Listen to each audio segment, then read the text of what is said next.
नमस्कार, मी श्रद्धा शिर्के. पुढारी ऐकन या आपल्या विशेष कार्यक्रमात तुम्हा सगळ्यांचं स्वागत.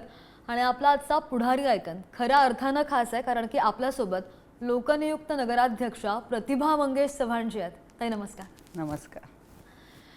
त्यांचा एकूण सगळा प्रवास कसा होता, त्यांना काय काय आव्हानं आली, त्यांना काय काय अडचणी आल्या आणि मग या सगळ्यावर त्यांनी मात कशी केलेली आहे हे आपण सगळं त्यांच्याकडून ऐकणार आहोत. आज ते स्वतः स्टुडिओमध्ये आपल्यासोबत उपस्थित आहेत. मी ताईंचा थोडासा परिचय करून देते आणि मग आपण ताई सविस्तर बोलूया.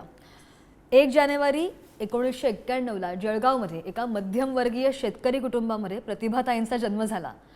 शेतीमातीच्या प्रश्नांमध्ये वाढलेल्या प्रतिभाताईंनी अगदी लहानपणापासूनच ग्रामीण जीवनातील संघर्ष असू देत किंवा कष्ट असू दे आणि समाजामधील असमानता अगदी जवळून अनुभवलेली आहे.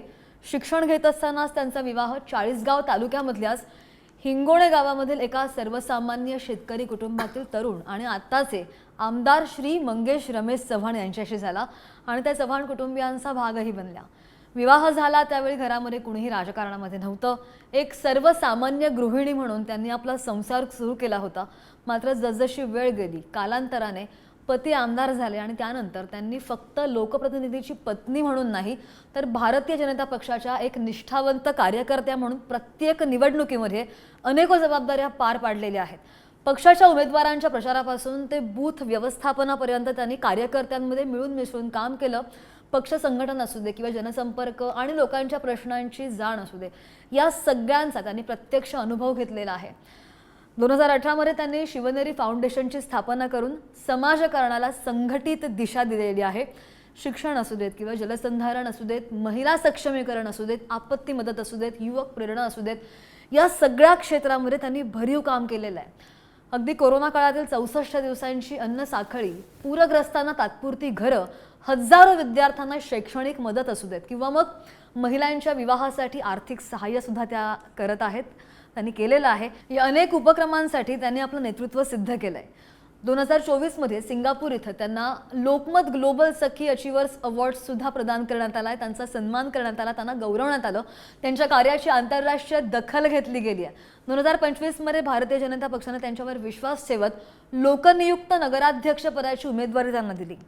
त्यांनी ती जबाबदारी स्वीकारली आणि चाळीसगावकरांनी त्यांना भरघोस बहुमतानं विजय केलाय.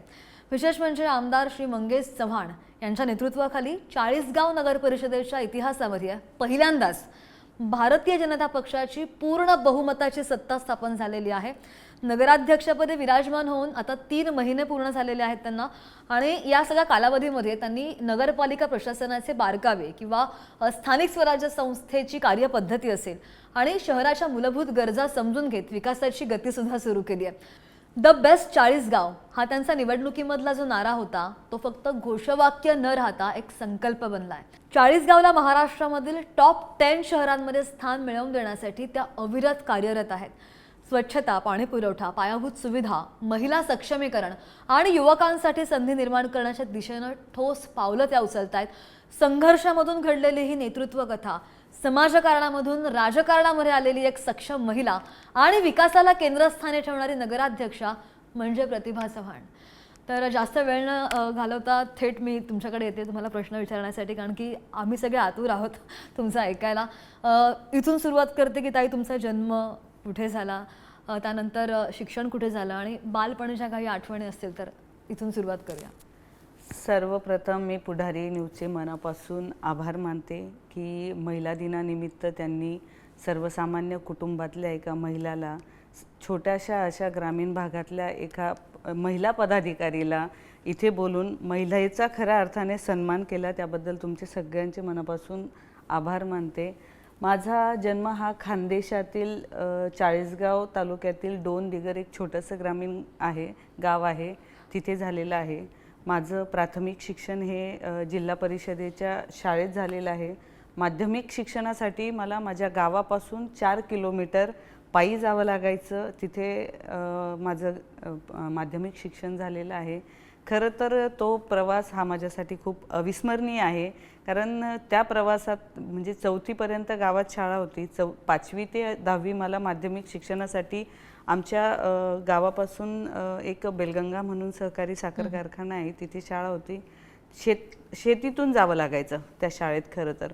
आणि शेतीतून जात असताना एक शेतकरी कन्येचा कायम मला तिथे अभिमानही वाटायचा, पण तो रस्ता खरं तर खडतर होता. तो प्रवास माझा खूप खडतर होता, कारण त्यावेळेस शिक्षणाला खूप मुलींना म्हणजे गेल्या मागील 10-15 वर्षापूर्वी शिक्षणासाठी मुलींना आपल्या तालुक्याच्या ठिकाणी टाकावं एवढी परिस्थिती शेतकरी कुटुंबातील वडिलांची नव्हती.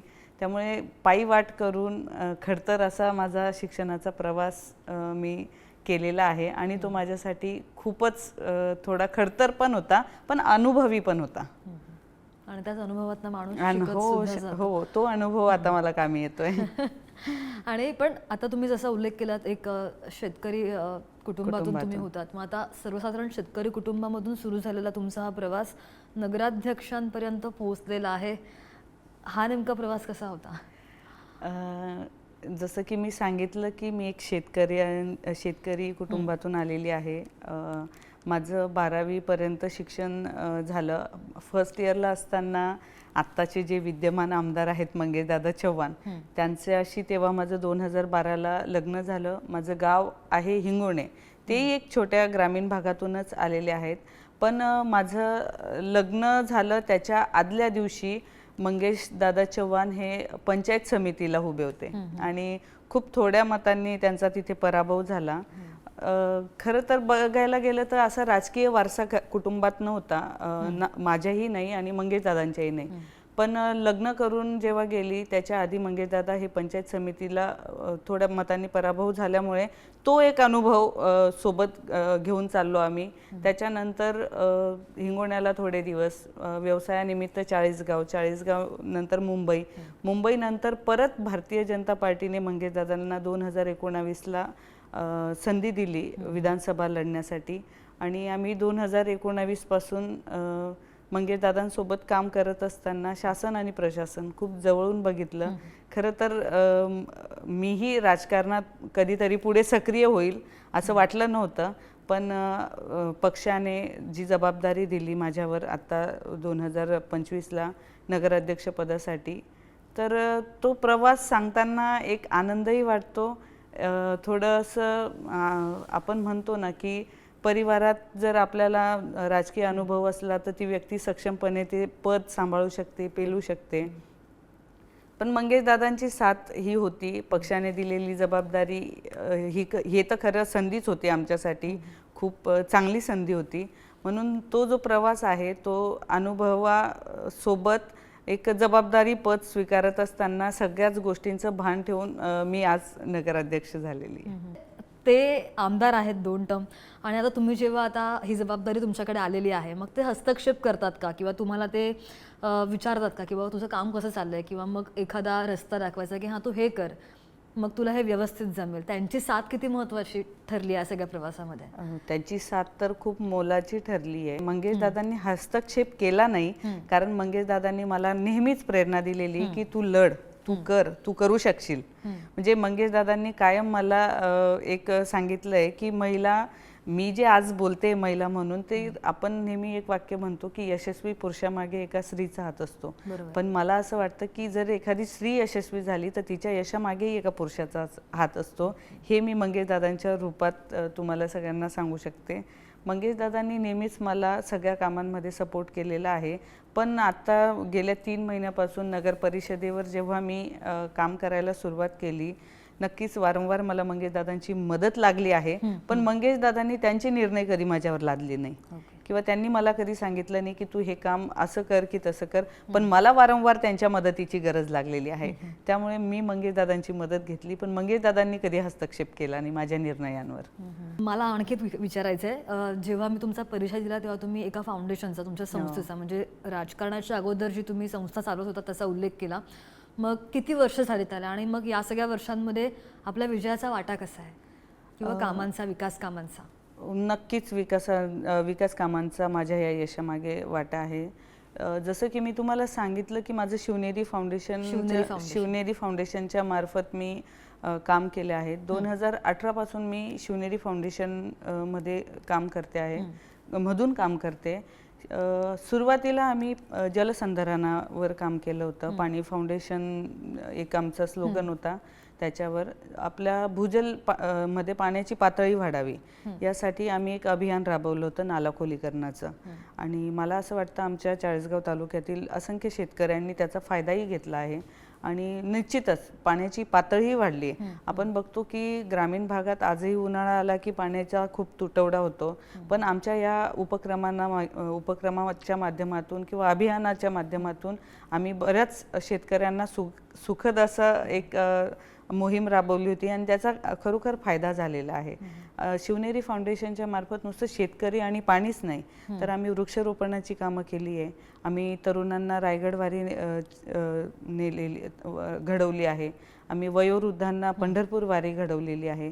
अंगणवाडी सेविका, आशा सेविका ज्या अतिशय छोट्या मानधनावर काम करतात त्यांच्यासाठी आम्ही एक आता मला सांगायला आवडेल की जरी राज्य सरकारने लाडकी बहीण योजना चालू केली आता, पण गेल्या मागील 6 वर्षापासून आम्ही आमदार मंगेश चव्हाण यांच्या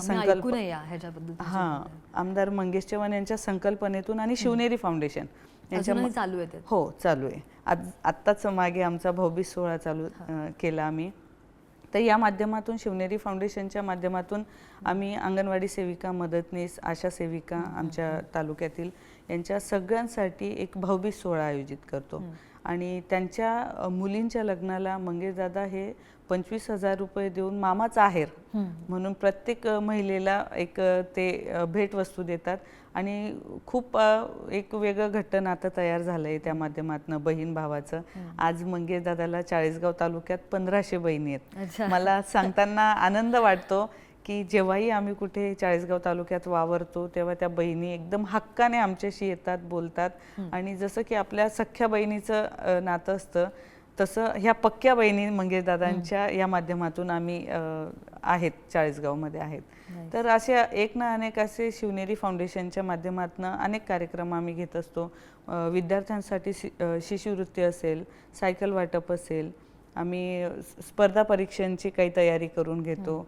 खेडेगावांमध्ये ग्रामीण भागात जे मुलं भरती करतात किंवा जे कॉम्पिटेटिव्ह एक्झामसाठी इच्छुक असतात त्या मुलांना वाचनालय असतील किंवा त्यांना ग्राउंड्स असतील, कोणतीही जी मदत आपल्याकडनं शक्य होईल ती मदत आम्ही शिवनेरी फाउंडेशनच्या मार्फत करत असतो. चाळीसगावकरांचे किंवा मग ओव्हरऑल म्हणजे एक नगराध्यक्ष म्हणून आता महिलांसाठी कोणत्या कामांना आपला प्राधान्यक्रम तुम्ही द्यायचं ठरवलेला आहे? हो, नक्कीच.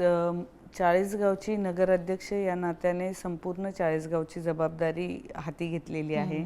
खरं तर सुंदर, स्वच्छ, सुटसुटीत आणि हरित असं चाळीसगाव मला घडवायचं आहे. पण हे सगळे विकास कामं करत असताना महिलांची सुरक्षाही तेवढी महत्त्वाची आहे.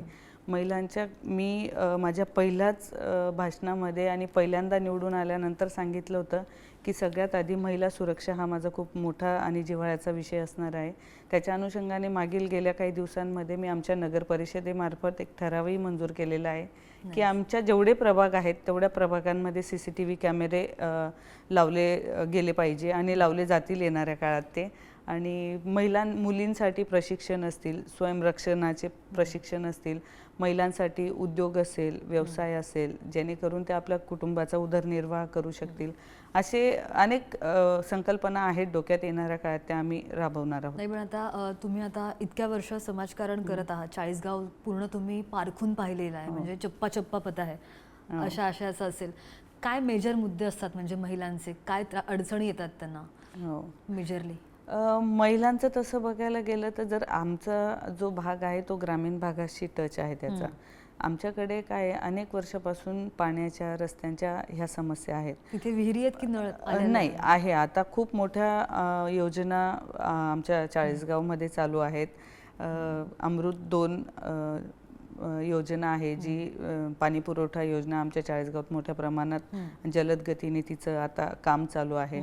तेही आमदार मंगेशदादा चव्हाण यांच्याच याच्यात नेतृत्वातून आहे. आणि पाण्याची एक समस्या सोडली तर महिलांचं खरं बघायला गेलं तर रोजगार ही खूप मोठी एक समस्या आहे. परत महिलांना सक्षमीकरणाची एक मोठी समस्या आहे. महिलांना हक्काचं व्यासपीठ मिळत नाही. महिलांना आपले काही प्रोडक्ट असतील ते प्रोडक्ट विक्रीसाठी एक असा स्वतःचं एक दालन हवं आहे.